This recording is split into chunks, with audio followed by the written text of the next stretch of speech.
Di balik pandemi berkepanjangan tahun 2020, polemik Undang-Undang Cipta Kerja bergejolak. DPR telah mengetuk palu. RUU Cipta Kerja disahkan pada sidang paripurna 5 Oktober di Gedung Parlemen. Dari 9 fraksi DPR, 7 fraksi, PDI Perjuangan, Gerindra, Golkar, PKB, Nasdem, P3, dan PAN menyetujui. Namun sidang tidak sepenuhnya berjalan mulus karena PKS dan Demokrat tidak setuju dengan pengesahan. Bahkan Partai Demokrat walk out dari ruang sidang.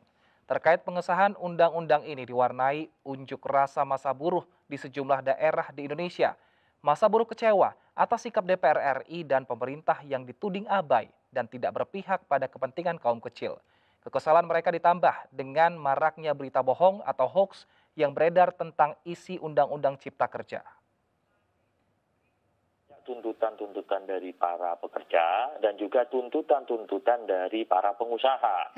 Namun tuntutan-tuntutan itu tidak bisa kami penuhi semua karena kami ingin menciptakan keseimbangan. Jadi ada titik temu mencoba menurunkan nilai-nilai tuntutannya sehingga dirumuskanlah formulasi yang kita rumuskan hari ini. Cuman ketika hal ini disahkan dan mendapatkan respon publik, pertama kami curiga itu berdasarkan informasi melalui media sosial yang banyak hoax-nya, yang banyak tidak sesuai dengan fakta lapangannya. Karena praktis apa yang dipersoalkan itu memang sebagian besar itu tidak benar. Ada satu yang hampir benar, contoh uang pesangon. Tetapi uang pesangon bagi yang PHK ya, bukan uang pensiun, bukan jaminan hari tua, uang pesangon. Tentu para pekerja tidak mau di PHK. Kami pun ingin berharap pengusaha tidak semena-mena mem-PHK. Pesangon bagi PHK, diinformasikan, disebarluaskan bahwa pesangon dihapus. Itu tidak benar. Bahwa pesangon dikurangi itu iya. Karena undang-undang existing, pesangon bagi PHK itu 32 kali gaji. Fakta di lapangan itu tidak berjalan, Mbak. Hanya 70% yang melaksanakannya. Artinya apa? Hak pekerjanya hilang. Perusahaannya lari kemana, entah kemana, karena kolaps. Maka dicarikan formulasi berapa mampunya pengusaha yang rasional. Pengusaha mintanya 17. Tapi dalam forum tripartit pemerintah meminta pengusaha harus naik jadi 19. Ini kan masih jauh dari 32 ke 19. Untuk mendekatkannya pemerintah intervensi melalui jaminan kehilangan pekerjaan sebanyak 6 kali gaji. Kalau di total 25. Tapi ini memang lebih sedikit dari yang ketentuan existing. Tetapi ini bakal operasional. Haknya buruh dia dapat kompensasi 19 gaji, 6 kalinya difasilitasi pemerintah, pelatihan meningkatkan kemampuan, skill, mendapat uang insentif, dan mendapatkan fasilitasi pekerjaan. Sehingga buruh yang baru saja di PHK, pekerja yang baru saja di PHK, dia bisa mendapatkan pekerjaan lain dengan fasilitas pemerintah. Mana tempatnya? Ya sesuai dengan kualifikasi yang dimiliki oleh pekerja. Hanya satu persoalan itu saya kira terkait dengan pesangon. Sisanya tidak ada ketentuan yang diubah. Contoh, mengenai syarat-syarat PHK itu masih mengacu pada ketentuan undang-undang existing, tidak ada yang berubah. Terus disebut lagi ada kontrak seumur hidup. Kata siapa? Karena di sini kita atur ada PKWT, perjanjian kerja waktu tertentu, itu yang kontrak-kontrak itu nanti dibatasi masanya itu nanti di peraturan pemerintah, dan juga perjanjian kerja waktu tidak tertentu. Yang waktu tidak tertentu ini kan tetap gitu. Pengesahan RUU Cipta Kerja Omnibus Law yang dilakukan tergesa-gesa, pindah dari satu hotel ke hotel lain, sudah disepakati dirubah lagi, kemudian juga ada live stream itu hanya sinetronnya, tanda petik, sinetronnya. Tapi sesungguhnya dalam jeda-jeda live stream itulah diputuskan, baru setelah masuk habis jeda baru ada keputusan. Masyarakat nggak lihat transparansi itu. Nah tadi saya bilang ada 7 isu yang sangat krusial yang sudah diputuskan, merugikan semuanya kaum buruh. Kalau yang 3 isu tadi ya, yang PHK, sanksi pidana dan satu lagi TKA, sekali lagi kalau benar informasinya itu nanti kita lihat pasal demi pasalnya, apakah benar sesuai Undang-Undang 13. Kalau tidak, kami tolak. Nah, yang 7 udah pasti kami tolak adalah satu, UMK bersyarat. Tidak ada itu UMK bersyarat. Kami tidak setuju. Bisa-bisa kembali pada rezim upah murah. Di undang-undang yang lama tidak ada istilah bersyarat. Karena ini diatur dalam peraturan pemerintah, degradasi. Dan UMSK dihilangkan sektoral industri. Bagaimana mungkin pabrik sepatu kecil, pabrik sendal jepit sama dengan Freeport upah minimumnya. Pabrik Toyota sama dengan pabrik baju upah minimumnya. Nggak masuk akal. Maka konvensi ILO memberikan ruang yang disebut UMSK. Dan ini dihilangkan. Nggak ada sama rasa. Toyota, Freeport, perbankan, elektronik, itu capital industry.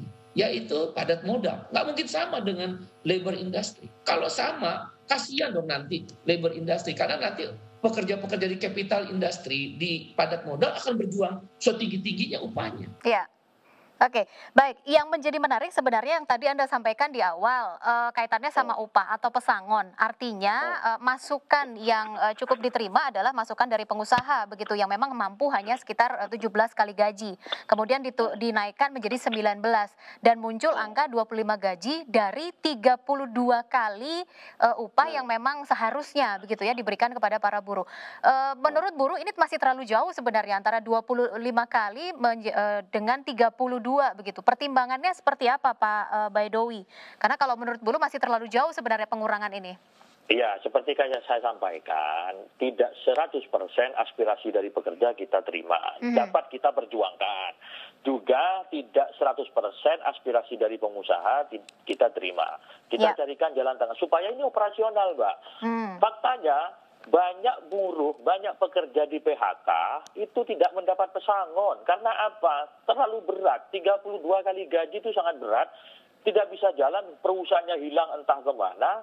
Yang ada berdasarkan penjelasan dari pemerintah, ini data dari Kemenaker, itu hanya 7% yang jalan. Kan kasihan buruhnya. Hanya 7% yang jalan. Nah, dengan skema yang baru, tingkat kemampuan pengusahanya bayarnya sekian, ada intervensi dari pemerintah untuk memfasilitasi melalui jaminan kehilangan pekerjaan. Yang iurannya itu ditanggung BPJS Ketenagakerjaan dan APBN. Awalnya pemerintah menginginkan JKP itu ditanggung oleh pembayar iuran. Kita tidak terima, kita tidak mau kalau masih dibebankan kepada pekerja. Kita menginginkan JKP itu ditanggung pemerintah. Artinya ini ada penyesuaian terhadap kondisi yang ada di lapangan, begitu ya sebenarnya? Ya pasti, apalagi kita pandemi COVID seperti ini, gitu kan. Terus kemudian yang kita lihat, nanti dengan skema 19 kali gaji itu, dia dapatkan, dan 6 kalinya melalui kompensasi melalui JKP. Misalkan dia dilatih kemampuan skillnya, siapa yang nggak mau? Pasti maulah kemampuannya ditambah. Diberi insentif, uang gitu kan, uang hidup. Terus uang untuk hidup lah, bukan uang hidup ya, uang untuk hidup. Kemudian diberi fasilitasi untuk mendapatkan pekerjaan yang baru. Nah, sekarang sudah dapat diatur 32, tidak jalan dan tidak mendapatkan pekerjaan baru. Ini kan celaka 2 kali kalau begitu. Kaitannya juga kan tidak. Baik, kaitannya juga dengan penerapan sistem kontrak dan alih daya. Tadi Anda juga sudah sempat menyampaikan hal tersebut begitu ya, kaitannya dengan kontrak waktu tertentu. Ada kekhawatiran dari para buruh akan kehilangan jaminan-jaminan yang selama ini sudah didapatkan begitu. Apakah memang demikian kenyataannya Pak Baidowi? Jadi begini, draft awal itu memang kompensasi terhadap pekerja paruh waktu itu hanya dibatasi yang bekerja minimal 1 tahun. Tapi kami DPR tidak mau. Jangan 1 tahun. Berapapun dia bekerja, kompensasinya dihitung masa waktunya. Dan jaminan pekerjaan, perjanjian waktu tertentu itu semakin rigid dan semakin detail diatur. Terus jaminan hari tua, jaminan itu bagi pekerja yang bersifat tetap itu ya tidak ada masalah. Nah sekarang begini, kalau ternyata misalkan bagi yang kita atur ini, bagi pekerjaan-pekerjaan tertentu itu yang hanya boleh dilakukan melalui PKWT. Contoh ya, pekerjaan yang sifatnya temporel. Misalkan kami mendapatkan bekerja di bidang konstruksi, menggarap perbaikan jalan dan jembatan. Itu kan tidak permanen pekerjaannya, tetapi temporer. Beda halnya dengan pekerjaan yang sifatnya jangka panjang, lama, itu harus karyawan tetap. Kalau saya misalkan punya pekerjaan dalam 1 tahun, gitu kan, mengerjakan sebuah pekerjaan, ordernya 1 tahun, kan tidak fair. Pekerja saya angkat seumur hidup misalkan, kan tidak fair. Uang dari mana? Pekerjaan saya hanya 1 tahun menggarap jembatan dan jalan. Nah, kira-kira seperti itu. Itu salah satu contoh, dan contoh yang lain banyak. Terus terkait alih daya, itu perusahaan harus bertanggung jawab terhadap hak-hak pekerja. Tidak bisa dia lepas begitu saja kepada yang penting saya dapat untung, pekerja ini saya lepas. Nggak boleh begitu. Dia harus tetap bertanggung jawab atas kesejahteraan maupun perlindungan pada pekerja gitu. Baik, kalau kaitannya dengan tenaga kerja asing, Pak Baidowi, ini juga menjadi salah satu kekhawatiran sebenarnya akan menyingkirkan tenaga-tenaga kerja yang ada di Indonesia dengan kemunculan para tenaga kerja asing. Adakah aturan yang berbeda sebenarnya yang mengatur hal tersebut? Ya, terima kasih. Saya sudah diingatkan. Ini juga hoax yang sangat keterlaluan menurut saya. Seolah-olah tidak ada pengaturan tenaga kerja asing sehingga terkesan tenaga kerja asing itu bebas masuk sebebas-bebasnya. Padahal tidak. Semuanya kembali kepada ketentuan lama bahwa tenaga kerja asing diperbolehkan apabila ada hal-hal tertentu dan waktu tertentu yang memiliki kompetensi sesuai dengan jabatan yang diduduki. Jadi dia harus, kalau tenaga kerja asing harus memiliki kualifikasi, memiliki waktu dan kompetensi sesuai dengan jabatan yang akan diduduki. Yang kedua, setiap pemberi kerja itu wajib memiliki rencana penggunaan tenaga kerja asing.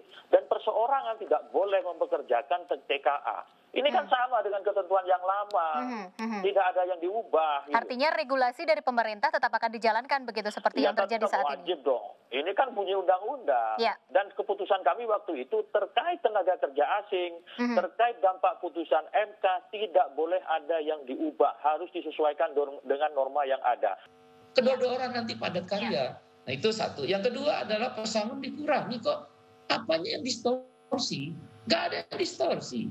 32 bulan upah dikurangi menjadi 25 bulan upah. Itu pun masih dipertanyakan.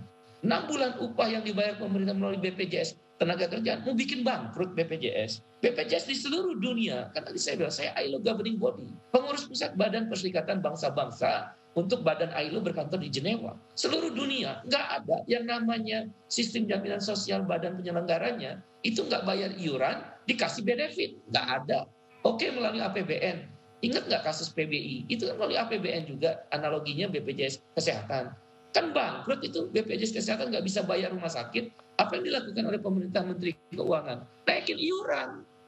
Dengan demikian ini mau bangkrutin BPJS Ketenagakerjaan. Artinya undang-undang ini dibuat untuk tidak bisa dilaksanakan.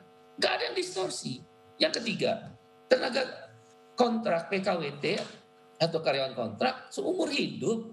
Kalau undang-undang yang lama, ada batas kontrak 1-2 tahun, kontrak 2 tahun, kontrak 3 1 tahun, maksimal 5 tahun. Kalau memang dibutuhkan, perusahaan harus angkat karya tetap, nggak boleh kontrak lagi. Jadi ada kepastian kerja. Sedangkan kalau nggak diterima ya berarti dia keluar. Nah hari ini nggak ada yang distorsi. Indonesia Bicara Spesial Kaleidoskop 2020 akan kembali dengan jalannya pilkada serentak di tengah pandemi. Tetaplah bersama kami.